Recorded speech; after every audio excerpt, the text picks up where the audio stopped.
All right, so we are going to start again. We are going to start again.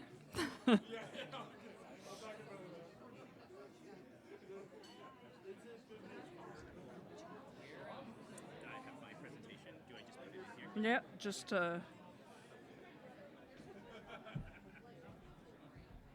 don't know, I don't know IBM, so yeah. I'll try. So I guess we need to get out of this one. Are you going to be sitting right there, Jay? No, unless you want me to. So we'll wait until Yeah. your presentation is. So do you want to come to the podium when you? Yeah. And so I will do my this kind of follows mine, so you'll before you Yeah. So it's going to be the whole time. It's 45 minutes, and I know we can. I'm the. I can, yeah. If you can maybe give me the 5 minute. Okay, I have the 2-minute thinger, but I can do a 5-minute one.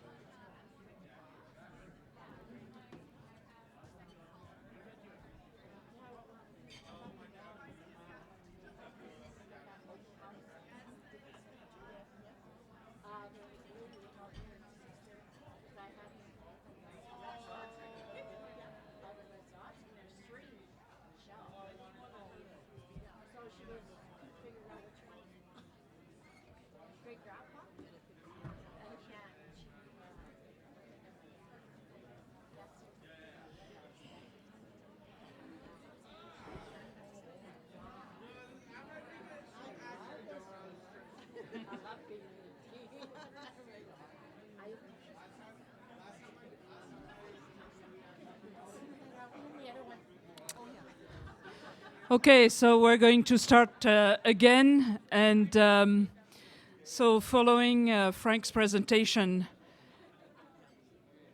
we have now 2 speakers, President Audrey Poitras and Jason Madden, who is a lawyer with Pape, Salter, and Teillet.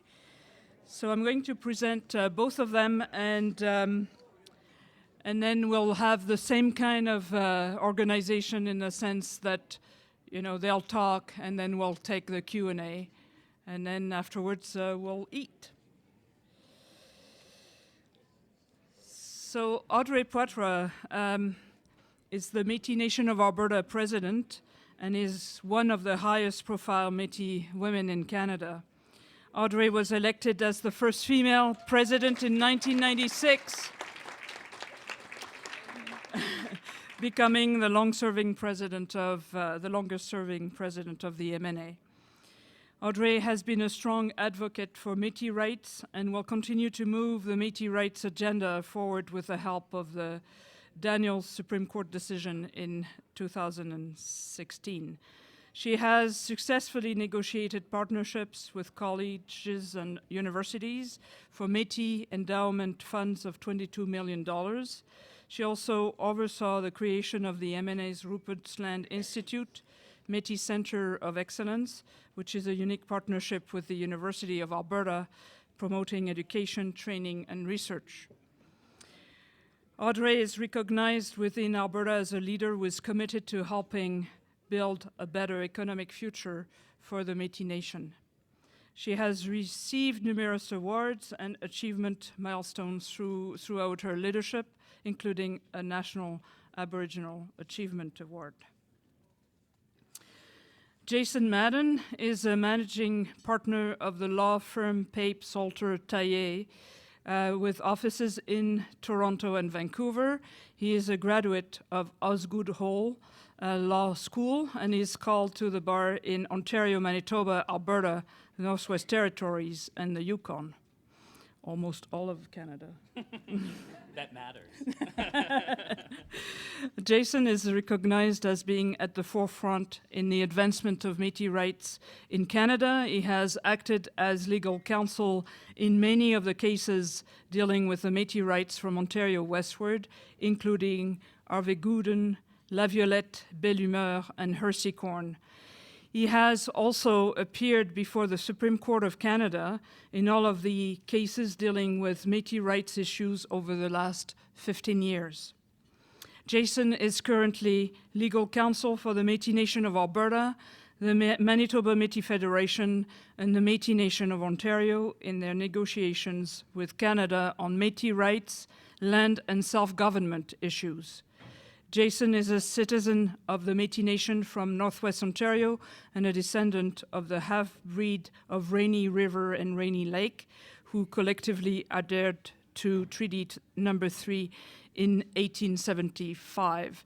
So please welcome both Audrey and Jason. And they'll be talking about Scrip and the history of the M&A.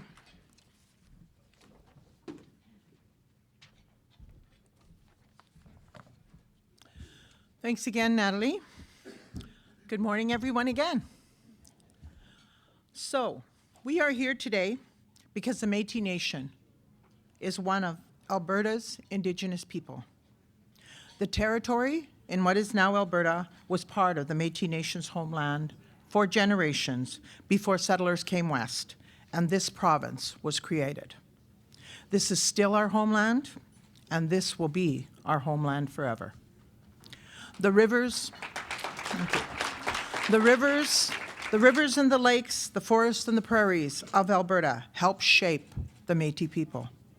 As a nation, we were born of the land, and we continue to depend on Alberta's lands and resources. Many Métis citizens hunt, fish, trap, and gather, just as the Métis families always have. They put food on their tables, and they sustain their families. They help keep our culture alive.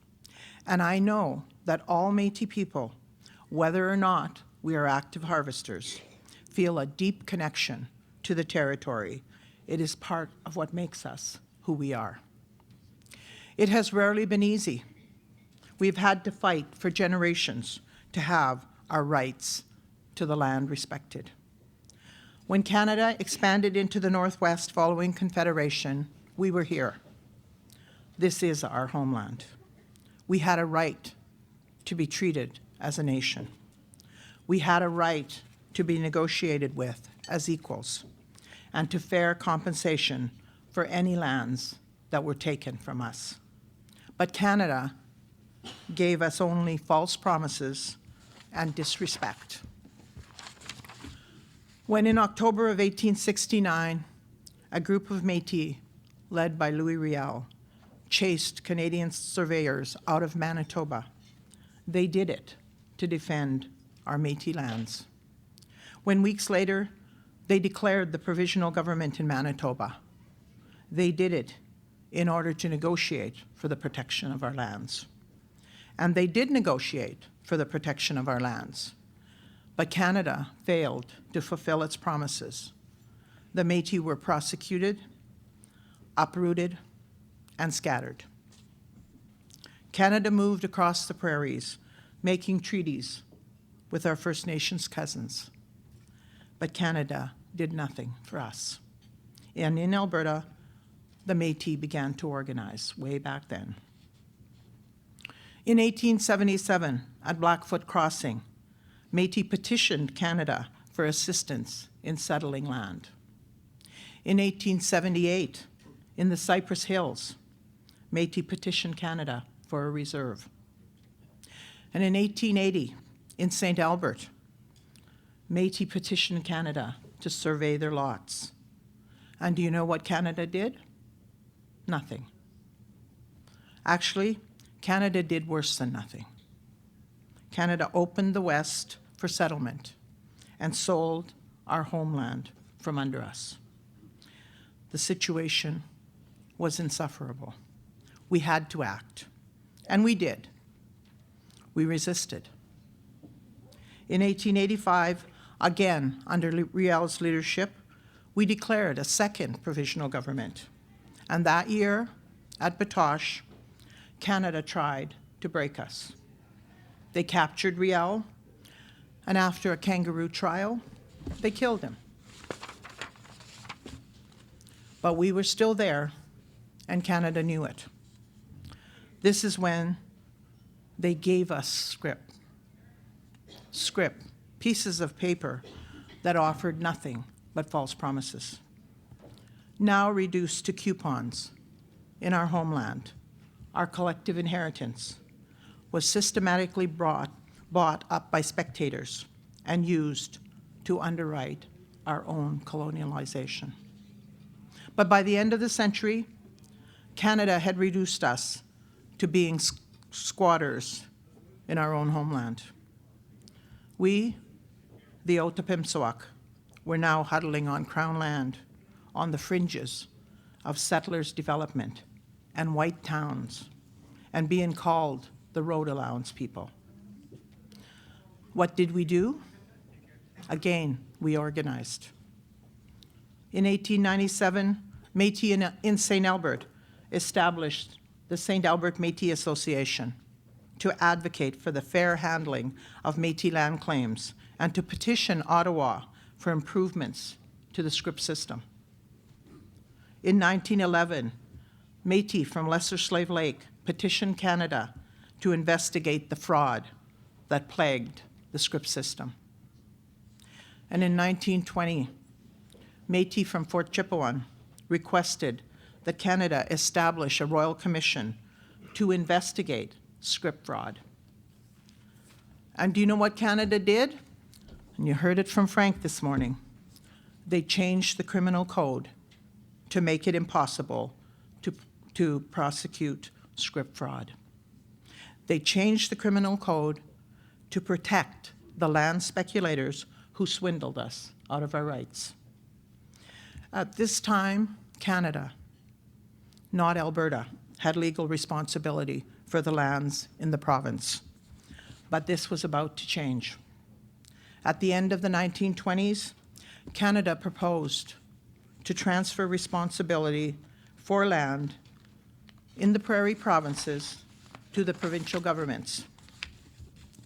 Métis feared that this might be our last opportunity to have our rights to land protected. So what did we do? You guessed it, again, we organized. In 1928, led by Charles Delorme, we established the Association de Métis Alberta, La Territoires de Nord-Ouest. I'm not much of a French person, so I can't speak it, but anyway, that's what it was, to advocate for the rights of Métis living on Crown land. And 4 years later, in 1932, we organized more formally as the Métis Association of Alberta, now known as the Métis Nation of Alberta. The original Métis Association of Alberta had 31 locals across the province. They advocated to alleviate Métis poverty and the creation of a secure Métis land base in Alberta. And more than Métis in any other province, they succeeded. In response to Métis lobbying, Alberta appointed the Half-Breed Commission to examine and report on Métis rights, health, education, homelessness, and land issues. Judge Albert Ewing was appointed chairman, which is why this became known as the Ewing Commission. Joe Dion, Malcolm Norris, and Adrian Hope, founding members of the Métis Association of Alberta, consistently attended the Commission's hearings. After a 2-year investigation, the Commission recommended that the province provide Métis with a secure land base. And that is what they did.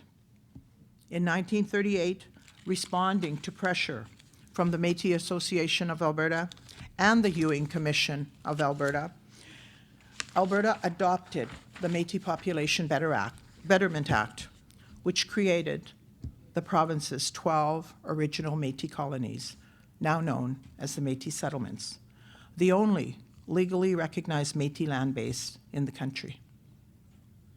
Yes, Alberta later rescinded 4 of those colonies, as you heard this morning.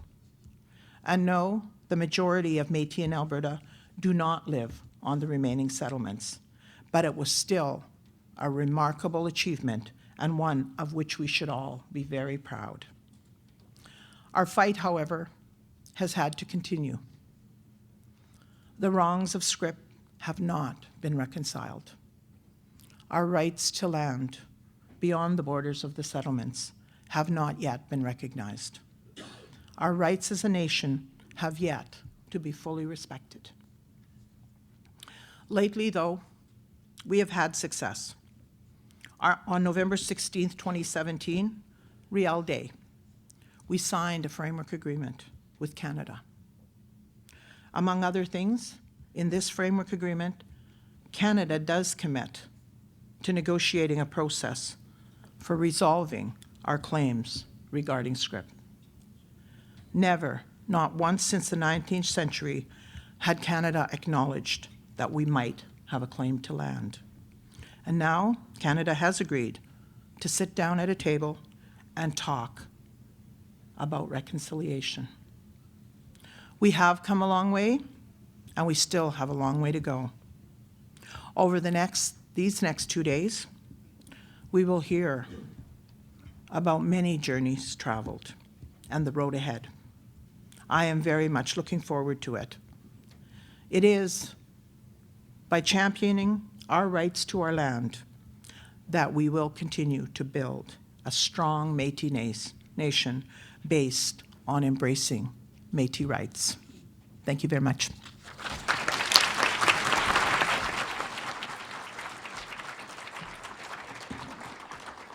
Morning.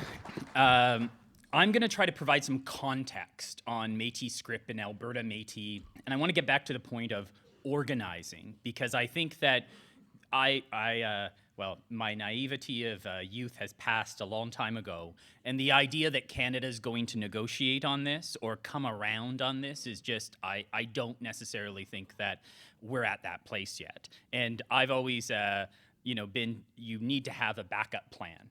I think in order to understand the backup plan and to organize and be prepared for what the hard road to come is what this conference is really about. But I do want to start with two starting points, and I think it's important because sometimes when we talk about self-government and harvesting rights and all of that, we ignore the fundamental component of land, and sometimes Métis tap dance around it too because we don't want to offend First Nations, and and settlers kind of goes, well, we got it fair and square through fraud. And I think we need to start with these two concepts. There will be, and I think this needs to be embedded within our psyche, there will be no reconciliation with the Métis without dealing with the legacy of Scrip. And second, addressing the Métis land issue is fundamental to any just and lasting settlement with the Métis. Recognizing our self-government and our ability to write laws in certain areas without the corollary of a place for us is not on.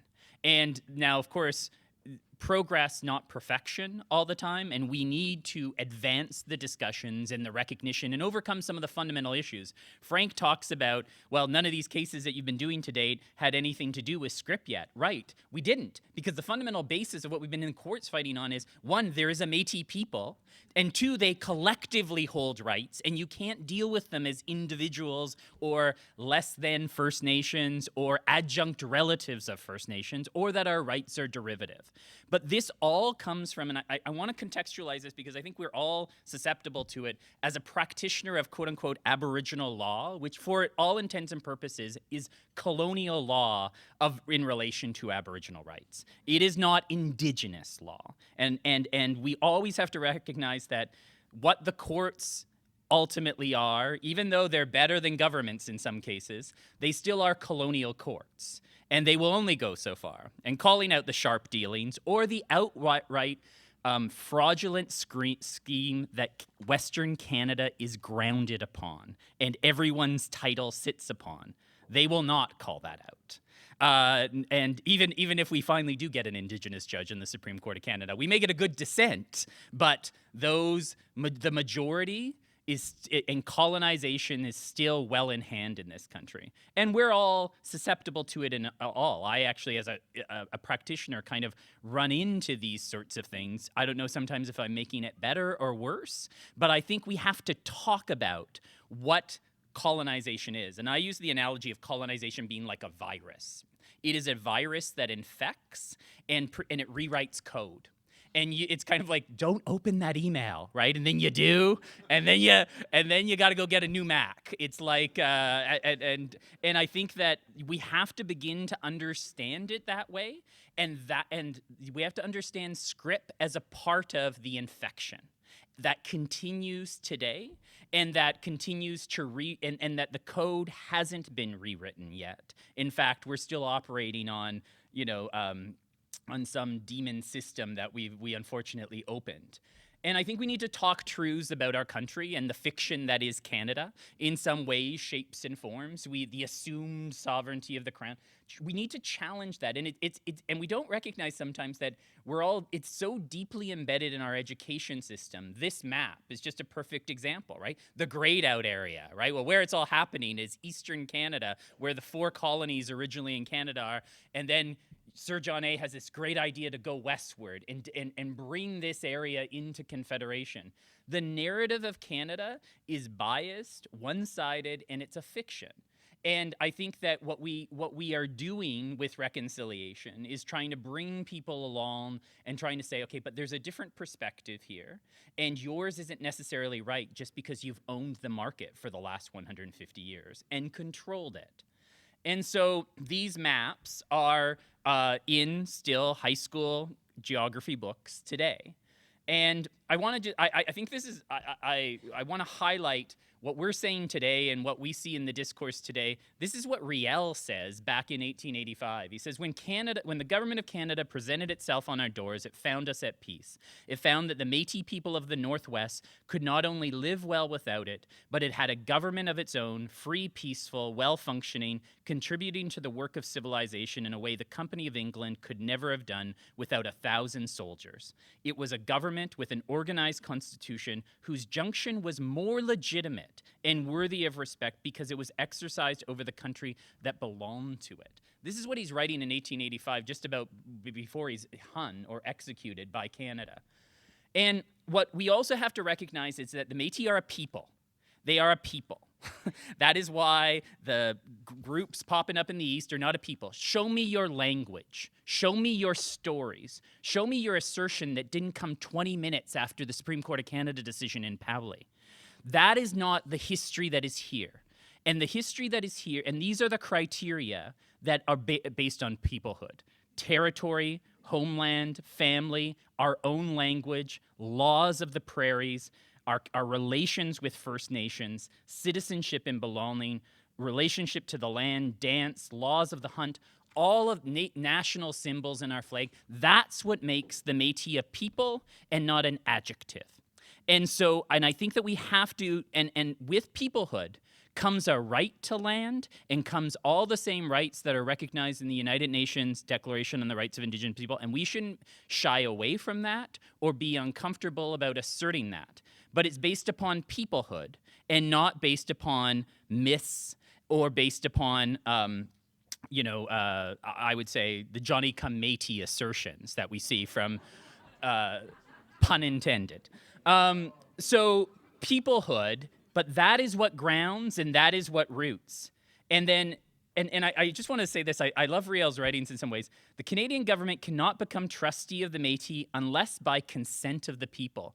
Back in 1885, he's using the language of FPIC today, of free, prior, and informed consent. We know this. This is what is right. This is what is just. And because this consent had not been asked nor given, the Council of the Métis, their laws of the prairie, continued to be the true government and the true laws of that country as they virtually still are today. And that is what is the reality. And the fact is that virus may have infected us, but we can't ignore. And in fact, we need to uncover and we need to take ownership of and we need to enhance and we need to teach and we need to do all of these sorts of things to reinvigorate those Métis legal orders. And because some of them have also been infected by colonization of our own making, but also we have to recognize that's what we're rooted on and that's what is the basis for asserting Métis rights as a people today. And this is what you have when colonization infects. So no, you're no longer a people. You're no longer seen as, as a distinct group. It's dispossession of the land, Métis Scrip, broken promises, licenses and tags being imposed, external categorization. White people love categorizing Indigenous people. 6'1", 6'2", half-breeds who farm. In the materials that I've seen over the years, it's just shocking to me of how you need to, it's like they're, I don't know, scientists identifying new butterflies, right? It's like, oh, you're these. And what they ignore is the people, the kinship and the relations that are actually there with the people. They name us, right? Naming is a great way. Maps are propaganda. So now you name them. They're no longer owners of their land. They're squatters. They're traders. They're half-breeds, i.e. half of people. It's all it's a deliberate, organized scheme of colonization, and it's effective.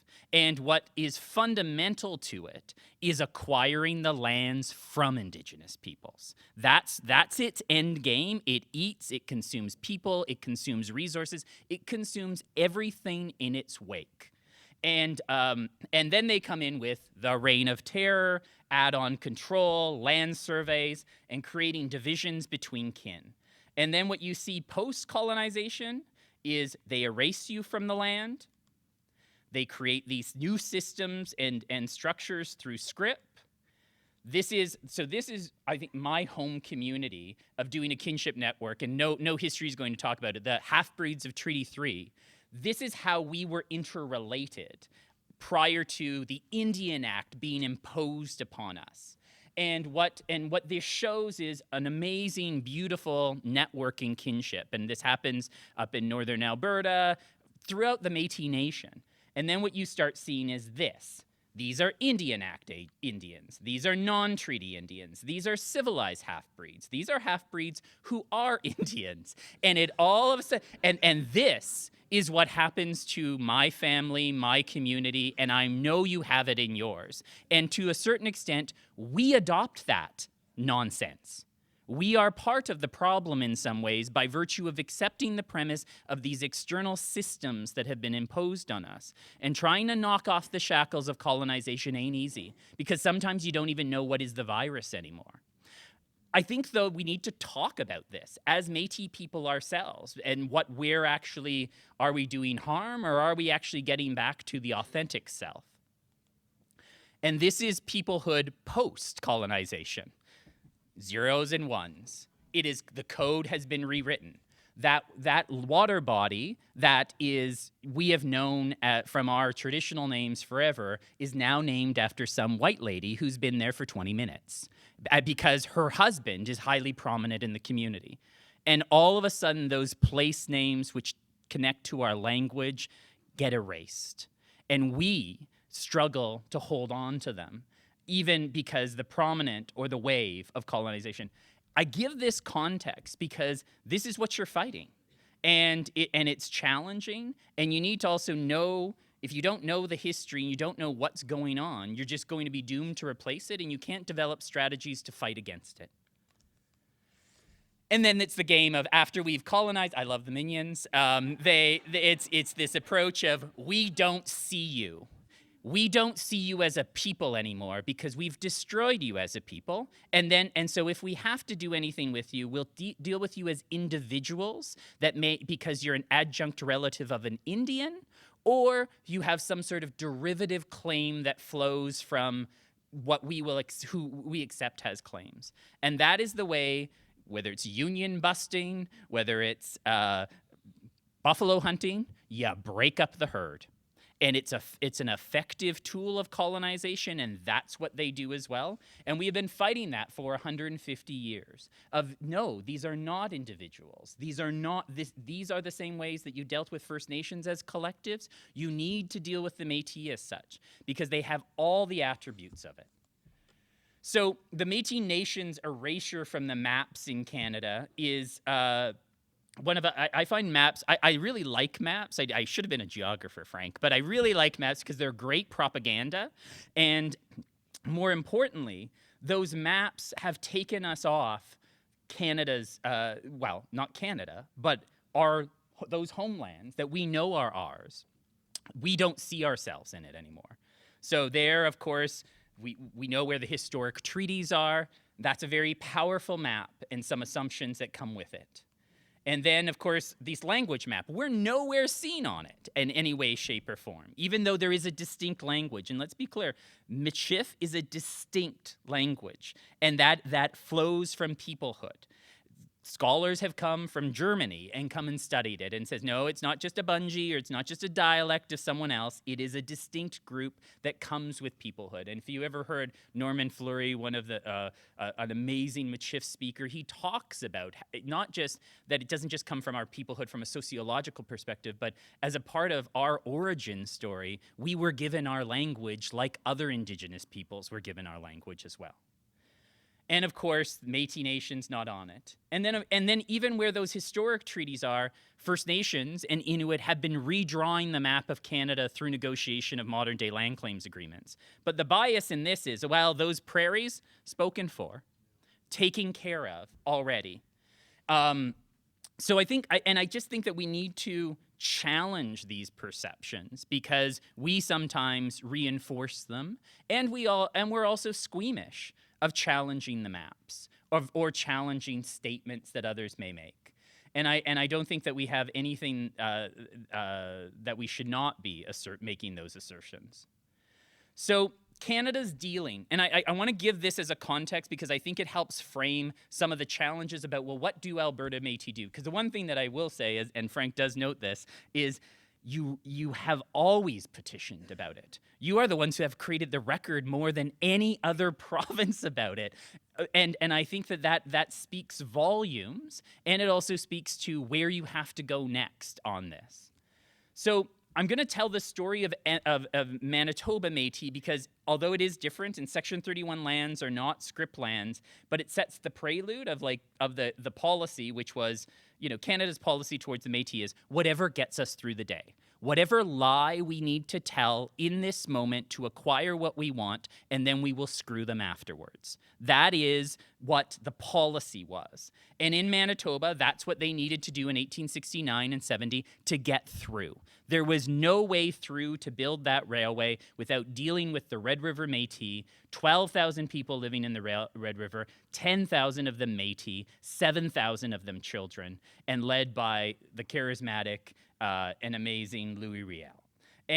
But what's more important is that the people themselves had organized. I'm always amazed by this history of, these ideas of the assemblies. And I got to admit, I'm not a huge fan of assemblies. You got to have an appetite for the assemblies. But they come from this innate belief that Métis want to be heard. And even if they're nuts, which some of them are, and even if they're fighting with each other, which is A-okay, we believe in this concept of direct democracy, and it's so deeply rooted back to the days of Riel. Riel had to go back to the convention 3 times to finally get the mandate where he could assert a provisional government on behalf of his people and negotiate. And he did it through persuasion, he did it through words, he did it through debate, and he did it through some people disagreeing with him. But that's A-okay. That's what a peoplehood is about, and that's what democracy is about.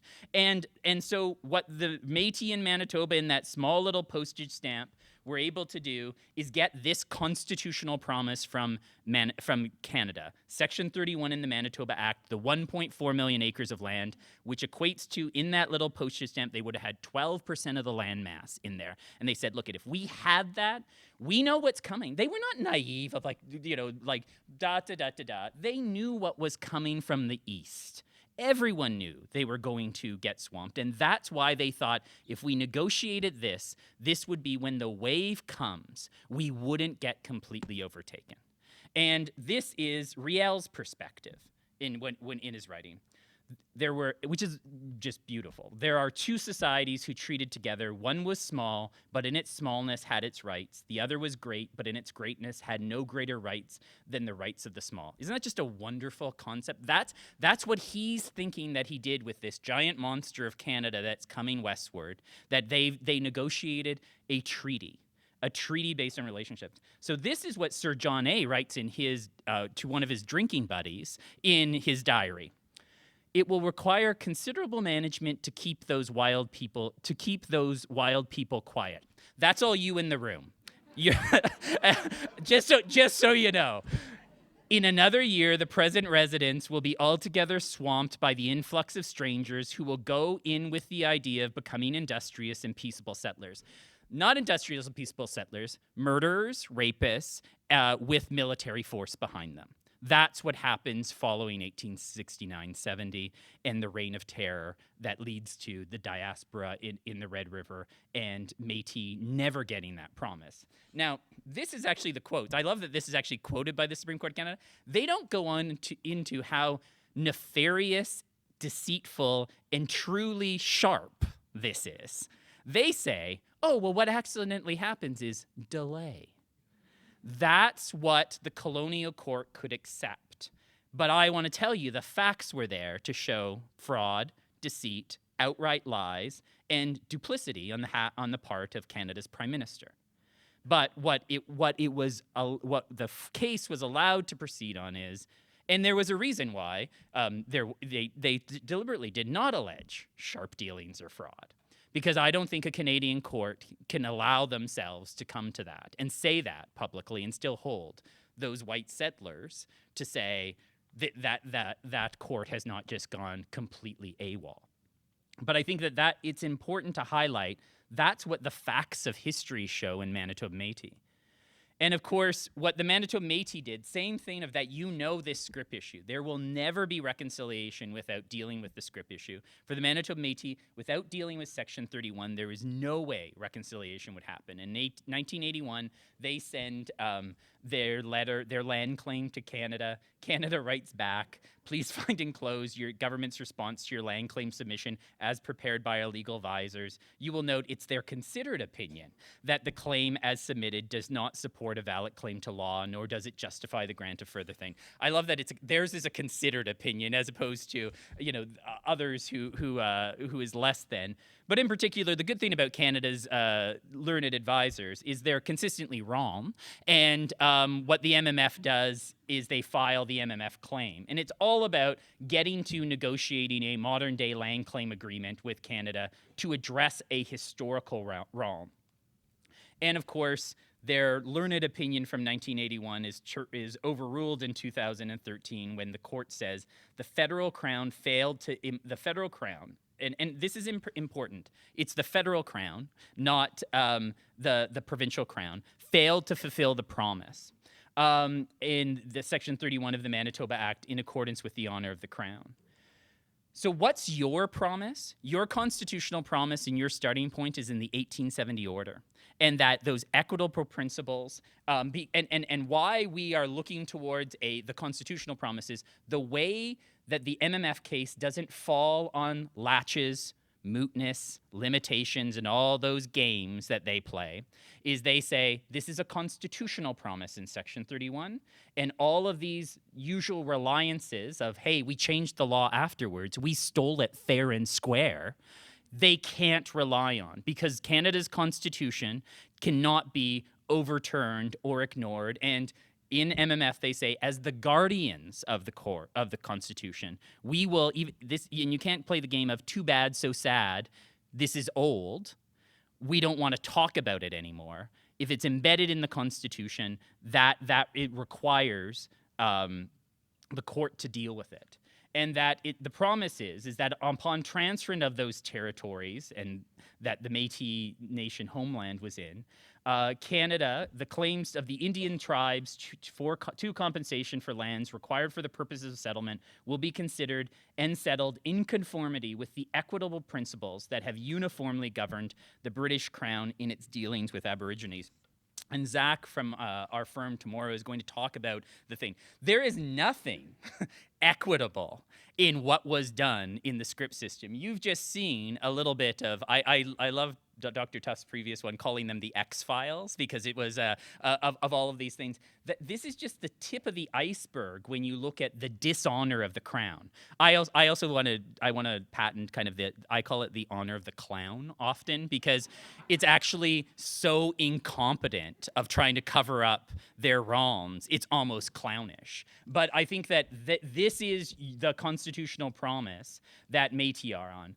And President Poitras talked about this timeline, about how all of these things are fitting together. And it's all about clearing the West for settlement and a giant land laundering scheme that Métis are just a cog in the wheel of. Because what gets disconnected, and I find, and it's amazing, every time I see Frank's presentation, I see something new, because what it just is see all of this kind of organizational, administrative, bureaucratic nonsense, right? Paper, creating paper, categorization.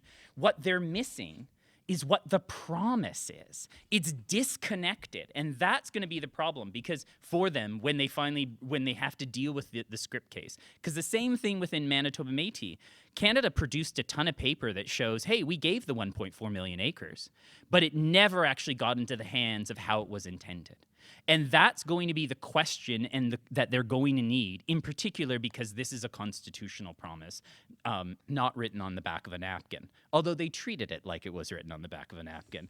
This timeline of organization of the Métis settlement, of the Dominion Lands Act and all of this, and what is absolutely clear is that system failed to provide any adequate compensation or lands for one of the Indigenous peoples of Canada. And that is going to be the test that Canada is going to have to meet. It's not going to be a question of, well, show us the paper. It's going to show us how they are today. They're dispossessed, denied, and in this state. And we all have to recognize part of the harms and the ills about whether it's our loss of language or whether it's about the socioeconomic conditions is all about land.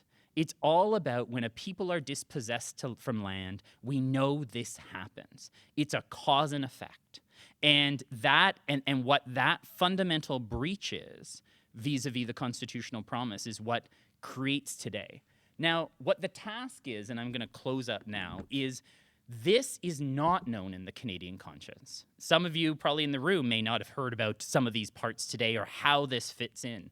And your task is, I think, twofold. One, I think you got to sue the government. There's no ifs, ands, or buts about this. But more importantly, you have a task to not let this narrative be lost, to make Canada uncomfortable with the fiction that is Canada, to tell these truths, because if you don't do it, no one will. In the same way as Larondel and Arcans and those names that you see, and they tried to do it, and you need to do it together. You need to organize together, because one voice out in the wind, they can steamroll over them, buy them off, ignore them, wait until they die. But when you have strength in numbers of that collective claim. And I think that is fundamental to where you're going. And I think the other thing that you have is there is a new generation of communications around how we tell this story.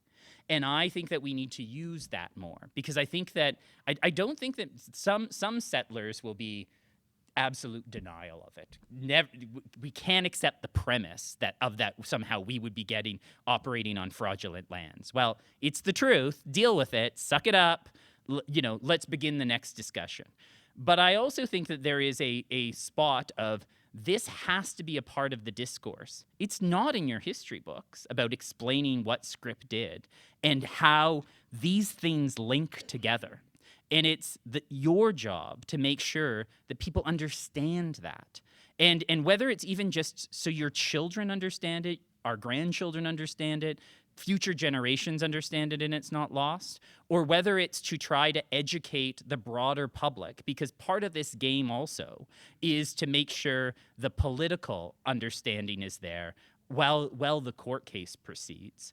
I think that is the fundamental task, because I go back to I've got a lot more slides, but I ramble on way too much. I am a wild person. I admit, my name is Jason. I'm a wild person. So the whole thing that I think is necessary, though, is to figure out how do we take that to the next level, and how do we educate ourselves, but also the broader Canadian public, because that is fundamental, and that's also what this conference is about. Part and parcel of it is the legal claim and the leverage that you need to do, and we need to talk about that. And we also need to have a discussion about, well, what does land mean to Métis in the 21st century and ongoing? How do we see this? How do we make our governments more relevant to their people again? How do we ensure that they're authentic and durable and consistent with Métis legal orders, as opposed to fighting over bylaws, which it just seems obscene, right? When you kind of look at when you read the laws of the hunt or the laws of the prairie and where we are today. So I think that there's a lot of work to be done, but in this age of having a government that is willing to negotiate, but also in supposedly the era of reconciliation, this discourse needs to happen, and we can't shy away from the Métis land issue. And it's going to be uncomfortable. It's going to be a hard fight, but it's fundamental to reconciliation. And I label it that as the First Nations in British Columbia have always been very good at saying there is the Indian land issue in BC. There are not historic treaties here. You have to deal with it, and they have and that has fueled into the public discourse in Western Canada. And I have to admit, it's a bit racist than other parts of Canada, more racist than other parts of Canada on some of these things. That isn't permeated into the idea that these are First Nations and Métis lands that you settlers are on today. There's some, pablum sort of acknowledgements, but what does that mean, right? What that means, and when you see the social economic disparities, is not because we're less than or somehow we're just less sophisticated. It's because you infected us with the virus, and this is cause and effect. And that needs to be explained, because I think that what people don't understand is draw those connections in that way. So, looking forward to the next day and a half. Thanks very much.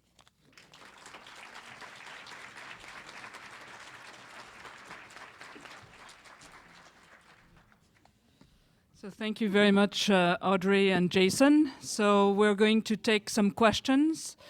Go ahead. Thank you, ma'am.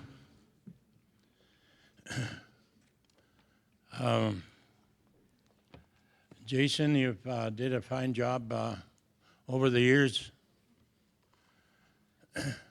working for the Métis Nation of Canada in Alberta. And I also want to thank the Council of the Métis Nation and Audrey and her crew for working on this land issue. But one thing was never mentioned here today: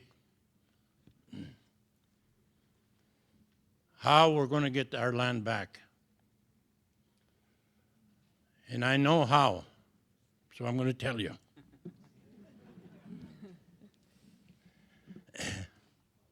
We all have a boss in this world, eh?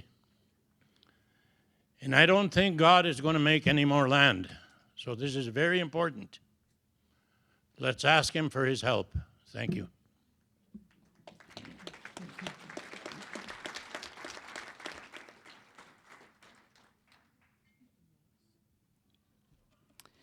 Anybody else?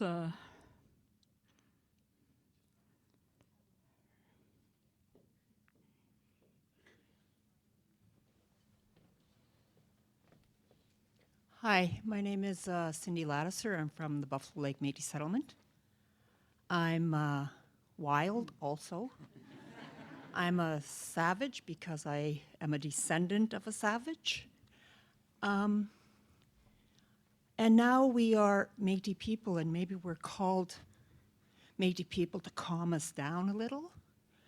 I'm glad to be here. This is a very touching, into the heart thing that's happening to us right now, all this information. One of the things I would like to know is that 49th parallel is also dividing our people, And is there something that's happening that ties us together with those that are across the border? So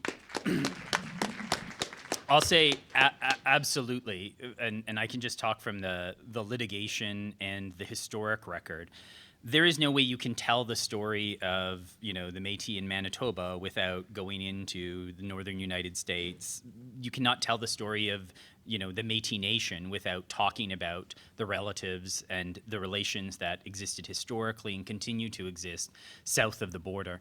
It's one more of those, external things being imposed on Indigenous peoples, and it almost becomes like an iron wall, because south of the border we have Métis communities that are recognized as Indian bands down there, where Michif is alive and spoken, whether it's Turtle Mountain or other Rocky Mountain band or others.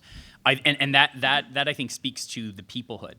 I'm not sure of anything that's kind of looking at that, or at politically at the national level of kind of rehabilitating those relations. But I can say you can't, those relations are there. The narrative, and I think, why, when you look at where the Métis Nation homeland is, it includes those locations.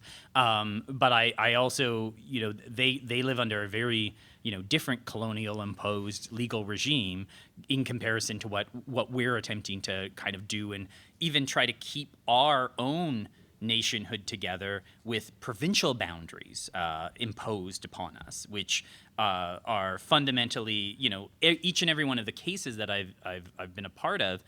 You can't talk about Turtle Mountain without talking about Capel. You can't talk about Capel without talking about Cypress Hills. You can't talk about Cypress Hills without, and I just want to say this, without talking about the Métis settlements. Because one of the things that I loved that came out in some of the history is that how the settlements come to be and where the people from the settlements come is that people are actually writing from the north down to their families after the buffalo are collapsing and saying, come up here.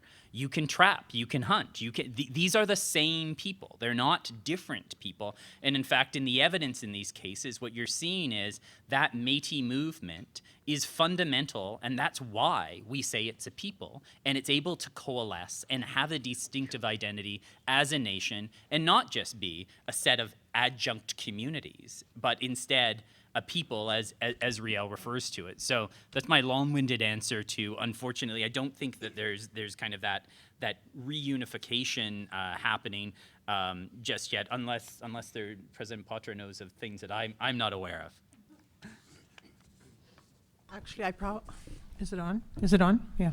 Actually, I probably don't know of things that he's not, but I do agree with you that, for families, we certainly have family members that are across those borders, and I think they want to, as much as we look at our land issue and say we have to do something about it, I think they think the same about their identity. But the way it is right now, as I visit with them, it's like we can't do nothing about it. That's the way it is. So I would hope that if we are able to do things to get to what we're talking about today with land, that it will encourage our people across the border to say, we can do something too. Okay? Okay, we'll take another question in this room. Yeah, hello. My name's Elmer Waniandi. I'm from up in Fort McMurray, and I'm a Métis from up there in 1935. And I heard some things here today, and I'm wondering, now you guys are talking about trying to get some land and this and that. Okay, you get the land. Does that mean that you're going to be paying taxes on this land, or you're going to get the land and tax-free where you don't pay nothing on it? You own the land.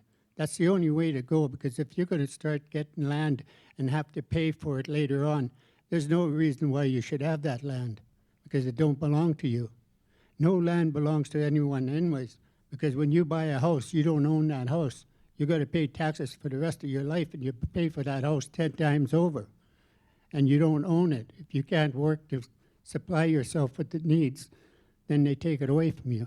So that goes for the land. If you go and get land from the government, be sure that he's going to try to tax you or something on that land that you're paying for it. So don't think that you own anything. We've been fighting for land, I know.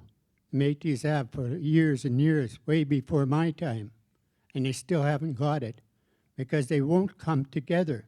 The government gets them separated. They separate the people, and the people aren't smart enough to come together as one. You got to come together as one, otherwise it's not going to work. Sorry to say that, but that's the way it is. Hi, hi.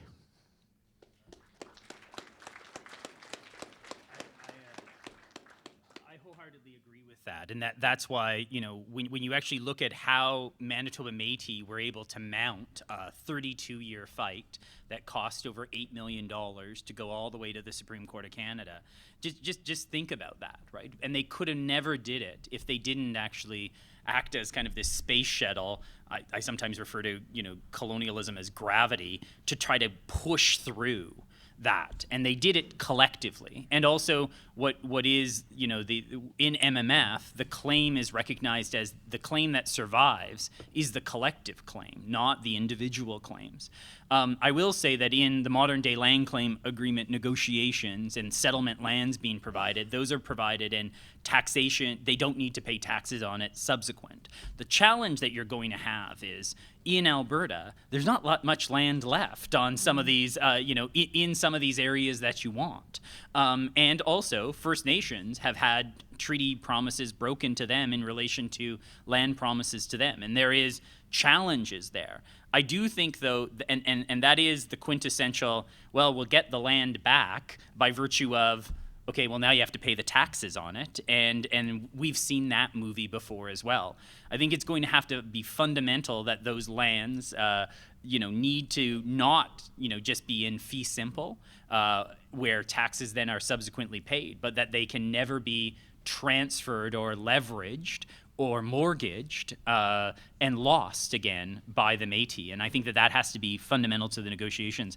I also think that you have to have a discussion about how do you protect these lands in different areas, whether it's Fost, whether it's Moccasin Flats, whether it's Cadott Lake, whether it's Lac La Biche, whether it's Saratoga Park, the rescinded settlements of where those lands are, because they each have their own unique story that is a part of the larger Métis Nation story. And I think you need to ask the question about, okay, well, do we frame the claim based upon Scrip to then get to a table and then talk about all of those things, or do you advance it in kind of more of one of these specific narratives? Because they all have the same story, right? You know, someone else, well, Canada wanted the land or Alberta wanted the land. They pushed Indigenous people out of those lands, and that's how they acquired it. And I think that all of us come from communities, mine included, of, you know, that half-breed adhesion 20 minutes after it was signed of saying, well, no, you got to either become Indian or you're white, and there's nothing here for the half-breeds anymore, which seems a little peculiar after it's called a half-breed adhesion. But the point being is, you need to understand how those things fit together and develop a strategy on it, because it's not the same type of narrative that you see in Manitoba, which is that square province, and where there's not distinct histories. I've been to the piece. I've been, you know, whether it's Lac Saint Anne, whether it's, you know, Wolf Lake, they are connected stories, but you also can't usurp the distinctiveness of those communities. You know, as President Poitras said, those 31 locals came together to kind of build the M&A previously, based upon there being similarities between the stories and being the same people, but they also have very specific needs as well, and you need to respect that and appreciate it. And I think there is strength in numbers, but those strength in numbers also has to respect the diversity that exists within the Métis Nation of Alberta as well.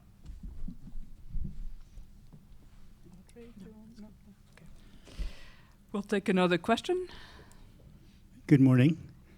My name is Billy Giebos, and I'm an alcoholic. And that's a fact. First of all, I could probably stand here all day, but I just want to say a couple things. My grandpa and my great-grandfather went through the resistance. And through experience, I believe our generation is the sleeping giant, and we're waking up.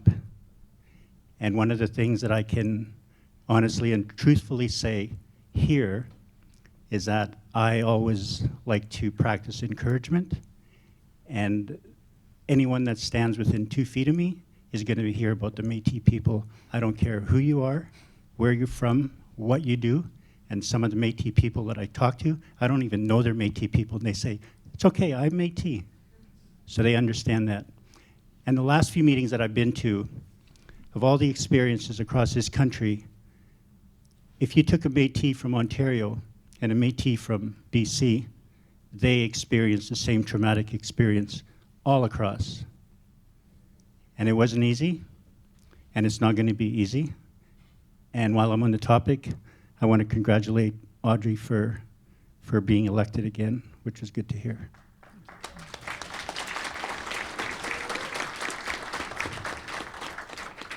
And my beautiful wife here, Laura, she instilled something in me one day that made sense, is we as a nation, we don't believe in fighting because we know it's ours, and they believe in fighting because they know it's not theirs.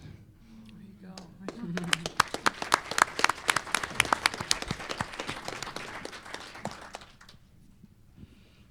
Go ahead. Good morning. My heart is full as I listen and watch what's going on here today. It's been a long journey from the 30s and 40s when I first realized that I was different. We're shunned, but most of all, I'll always remember my dad, very strong in his beliefs, values and principles that he taught us as children. Someday we will be recognized. There will be Métis people, half-breed people, taking the helm and leading our people into a better future. I stand here proud today as I look back and realize and live the rights of a Métis person. Through the hard work of many people, our ancestors, where are we today? We have a wonderful leadership that has led us for 23 years here in Alberta. We have achieved a lot. Through her hard work and commitment, we enjoy the life that we're entitled to. I have worked. After losing so much, I have worked over 50 years to promote, enhance, and honor our unique and very proud Métis heritage. Every one of you here, I know, feels the way I do. Your presence here speaks for itself, that I want to know more. But it's not only coming here and listening. You got to go out there, and help our president and her staff and her board. Nobody works alone. And by doing your share, you are adding to what our forefathers left us. Today is a start again, because we all know the very foundation of our nation is the people. Every one of you has something to contribute, special gifts that enhance the very foundation of our nation. I have traveled and I have worked with many, many of you in this room. I have learned from you. You don't know how much I appreciate what you do just by being you, a smile, a handshake, a hug, can make a big difference in people's lives. At this time, I want to thank our president, also all our leaders, but most of all, I want to thank you, because without your voice, where will we be? Our president needs our support. We have, and appreciate what she does. We forget to say thank you. Most of all, as Métis, we know the meaning of trust, responsibility, and love. And I know that we're moving forward to a better future. And we need to stand up, but we need to work together. And someday we will get back everything that we have lost, because you have the desire and the vision to move forward. And let's do it, because there's no better time than now. And I want to tell you that I love you all. Let's march forward together, support each other, and most of all, let's build that trust. And let's, please, I urge you, let's work with our president and share our knowledge and experiences that let's make our nation great. You're the only ones can do it. Thank you so much, and have a wonderful day. I love you. Thank you. So do we have any questions from the glacier room? Or are we frozen over there? Any questions from the glacier room? No? Any questions from the Facebook page? Yeah, we have one coming in from Marcel Auger asking, are we ever going to get the script of our grandfathers and great-grandfathers?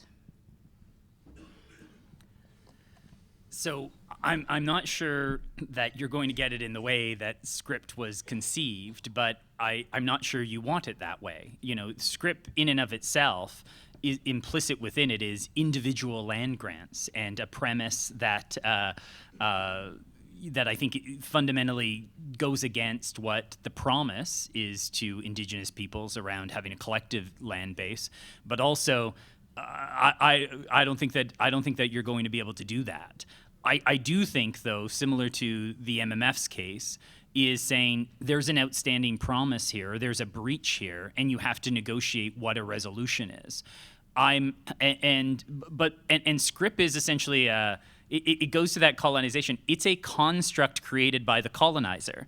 It is, and now we hold it, and it's a part of our cosmology and our narrative, but we have to understand what it actually is. It's the virus, right? It is not the answer about how we actually preserve ourselves as a people going forward for generations to come. It's something that was devised as a means to get, as Frank articulates, lands in the hands of others, not in the hands of us. So I think Scrip is not going to provide the answer to it, but I think it is part of the way forward. Any other questions from the Facebook page? Yeah, Lori Blatz, are you saying the Métis cannot sue for land collectively? No, I'm saying the exact opposite. I think that you would have a challenge. So let me be clear. I think that you would have a challenge if 10 Métis individuals went forward with their Scrip claims and said, here, we have an outstanding claim, similar to what, as Frank outlined, they tried to take to the Supreme Court of Canada. If you think they were out of date back then, you're way out of date now. What does survive, though, is the collective claim flowing from what we think is the breach, from the 1870 order, but more importantly, just the breach from, international law and conscionability that there could be an Indigenous people that doesn't have a land base, right? It's absurd. So I that's what I'm saying is, it has to be framed as a collective claim in order to get over some of the, what would be the words? Well, the colonial court's obstacles of laches, mootness, limitations, etc. That's how the MMF was able to succeed in their claim, which flows from 1870, and not be gummed up by obstacles thrown against that claim. And I do want to say, one of the things that does come out of the MMF claim is all of the individual claimants, like they named the individual claimants, and then they had the MMF listed as the representative of the collective. All of the individual claimants failed in that litigation. The only thing that survived was a breach of the honor of the Crown in relation to the collective claim, and that's what MMF is negotiating on. You know, and as I said, as a Section 35 practitioner, I'm part of the fictions, but this is what the case law, you know, shows. And I think and I think Zach will speak about it and others will speak about it more tomorrow when they talk about the mechanics of what a potential claim would look like. That is going to be key. And also, I think that is somewhat right. I don't think that people were looking at for lands in some ways just for themselves. They were seeing about, well, how do we protect our communities? Part of that was also, yes, we may have a different land tenure systems. And what I think the Supreme Court of Canada got wrong and twisted on the MMF is just because you have Indigenous peoples don't have to be unsophisticated, not having land tenure systems either. What they saw is, oh, well, because you didn't hold it as just like this communal sort of thing, you had river lots, you had, hey, those families go there. So did First Nations. When you look at trap lines or headmans, we had systems of organization as well. They're not lesser than, and because they actually may have had concepts of individuality in them, does not mean that the underlying title or interest isn't collective. That's the BS part of the MMF case that the Supreme Court of Canada creates, and it's a fiction, one of the multitude of fictions that, you know, come out of the Section 35 case law. That being said, I don't think that you want to advance a claim based on the individual claimants, because this has always been about the people, the communities, and the collective. Thank you, Jason. We'll take the last question. Thanks. My name is Nadia Burke. I'm from Lac La Biche, Alberta. I'm a member of Region 1 and also of, people are short, also a member of Kikino Métis Settlement. Thank you, Jason. I just want to thank you, first of all, for summarizing an entire colonial history in 20 minutes. That's the best I've ever heard it summarized. And if you could just go across and tell that story to 10 million people, we would be on our way. I can tell you, this is a receptive audience. I have presented this in other locations. I have been chased out into the parking lot.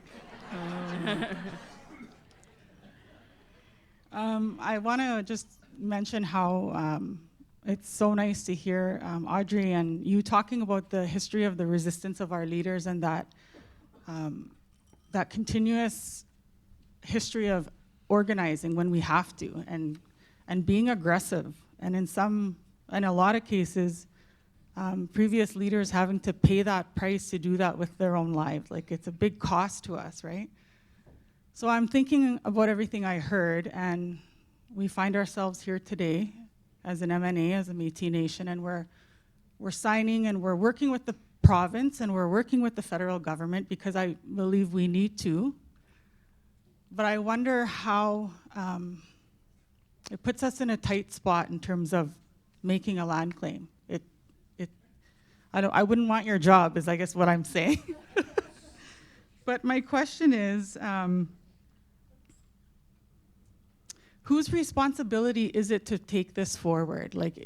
Because we were just chatting at our table and I'm like, is it the Métis Nation's responsibility? And I don't know who else could afford to take it forward, actually. Is it whose responsibility, and do you think that we're ready collectively? Because I think that plays a big part. And I had one more question.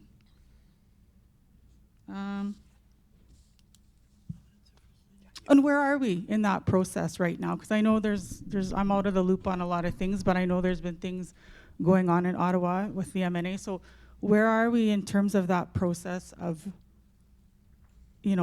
reconciliation? Thank you. Thank you, Nadia. So I will say, I totally believe we're ready. I believe that we have to do it collectively. We need to all stand together and know that it's the right thing to do. And I look at and I say, I think today we have both governments that we're working with. We have Canada, who has committed. We all know we're going to elections very shortly in both areas. So who knows what's going to happen, but I'm always of the belief that we do what we can while we can and do it as good as we can, because who knows what might change. But I also want to say that for me, I think we have, right now, we have lawyers, we have historians, we have researchers, we have what are all those other people called that contribute to doing all that good work that we have. And I think that has been building over the years to the point where it now takes all of us. If we all stand together, I believe we can move. We can move mountains. We can get to where we need to be. Whatever that may look like. I'm not the expert to say what, Jason explained how there's different ways of pushing different, whether it's from a legal perspective or whatever it is. But I think for us, as Métis people, the biggest thing that I find is every time we try to do something, whether it's one or whether it's 10 people, somebody sends a letter out there to stop things. It doesn't really stop it, but it slows it down. And in lots of times, we don't have a lot of time to slow down. Like right now, I believe, again, I'm going to say because of the elections, we have Canada who over a year and a half has come from never having an agreement with the Métis Nation of Alberta, to signing an MOU, to signing a framework, to setting up Section 35 tables where we actually can talk about rights. That's never happened in the past. So I think we have opportunities right now that we really, really need to push on. And I say that because I think all around us we have those experts that are going to help us get there. So I don't know if that gives you an answer, but I think I really do believe. And for me, when the last 2 years after our annual assemblies where we report how we're trying to move forward with the Government of Canada, and when I have two different, one a veteran and one a very elderly person that comes and says to me, don't quit. This is what our people have been wanting for how long? This is why it all started. This is why they stood up and said, let's organize. You're getting there. Don't stop now. That tells me we are on the right track. And that I think if we all collectively believe that, we all can make it happen. Thank you.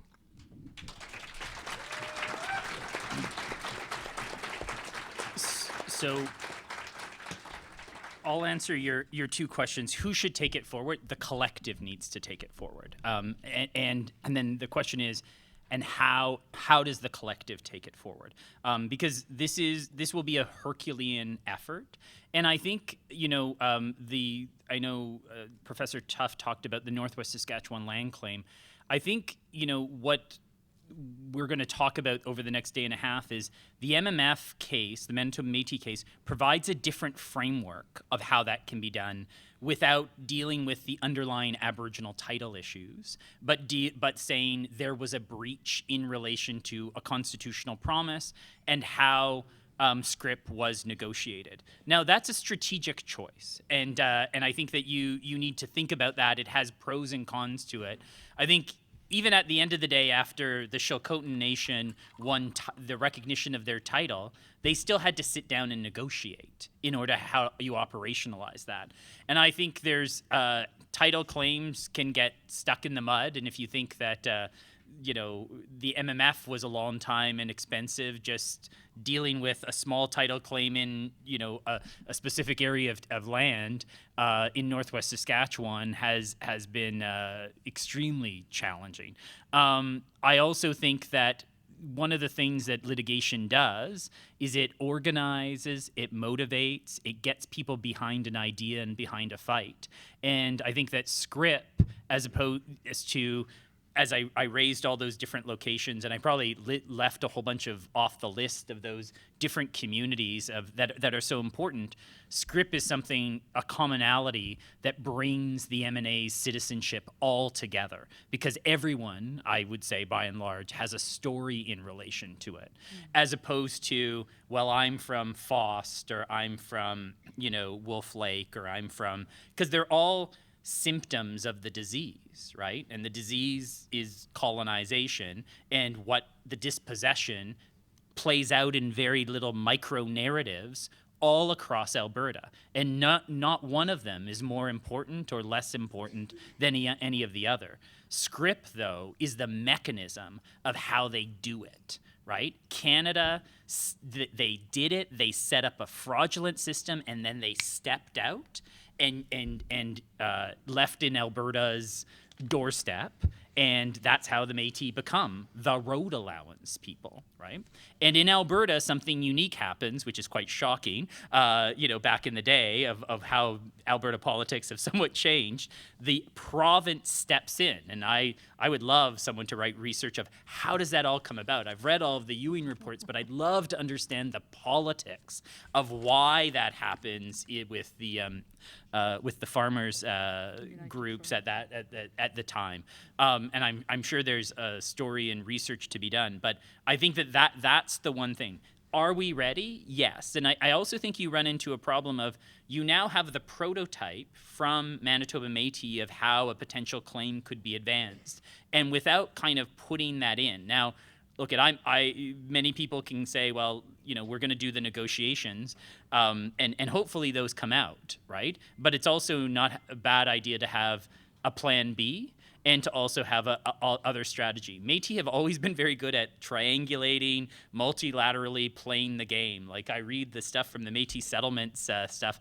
They were playing those, okay, so we need to say that we're really poor and we're destitute and we need help this way in order to get the land. Sure, white people, we'll tell you whatever you need to hear to make yourself feel good, but we'll get that land. Right? And I think that Métis have a pragmatism sometimes on how we get deals done, because we see the bigger picture. So I think that all of those sorts of things are, and I think you also have two things: an amount of research now that may not necessarily have to get all into the different parameters or permutations, because Frank could go on for probably an entire month talking about Scrip and the deceit that underlies it. I think the general point of that, what was the promise and was this breached, is the fundamental question for your case. And it's also, I just have to say this, probably what Canadian courts could tolerate or accept, which is, okay, this system the promise was defeated by the system, not getting into the sharp dealing and, although I would like to have all of these cast of characters, that you have up on the slides kind of put on trial for what they contributed to, which is, I think, the biggest land swindle in North America. And that is what Scrip is. The other fundamental part of this, and I just want to say this to the artists, the writers, the educators, we need to tell this story better so it doesn't get lost. And we need to communicate it in a simplified way so our children understand it and grandchildren understand it, because that is fundamental to it as well. Because that needs to, that traditional knowledge or that story, that part of our origin story needs to be propelled. And everyone has a role within it. It's not just going to be within the courts. And I'm always awed by, we're having amazing stuff come out of taking really kind of boring, lawyerly concepts into stuff that is relevant to our own people, that's readable and relatable. And I think that that's important too, because that's how you're going to educate settlers, but you're also going to make sure that we understand our own story. And also, I want to say, give pride to the next generation. Because we're not these hapless victims. This is a system that was systematically that was created in order to achieve a certain result. Sir John A., in between his hitting the bottle, was extremely effective in devising systems to destroy Indigenous peoples. And those systems still perpetuate today. And I think we need to start making those connections so people understand it, not that, oh, well, this is just because we're somehow inferior and have fallen as hapless victims to it. The entire system is set up for us not to succeed, and these are cause and effects. And explaining that cause and effects, I just know from myself and seeing my nieces and nephews, is it gives great pride of kind of understanding our story and owning our story as opposed to others. They're going to kick us off the stage. I'm getting in between myself and lunch. Thank you very much. We're going to break for lunch. Could we take your question after the lunch? Or okay, well, go ahead. It's not a question. It's just, I'm just thinking how a place to start and move forward. Thinking back a little bit, so I think we should get all the families that belong to one, meaning the Cardinal family. Like say, well, I'll use the Cardinal because it's who I am.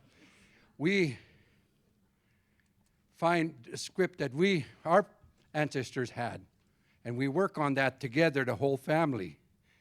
And then all others do that. And once we find these findings, then we bring them together and compare our findings.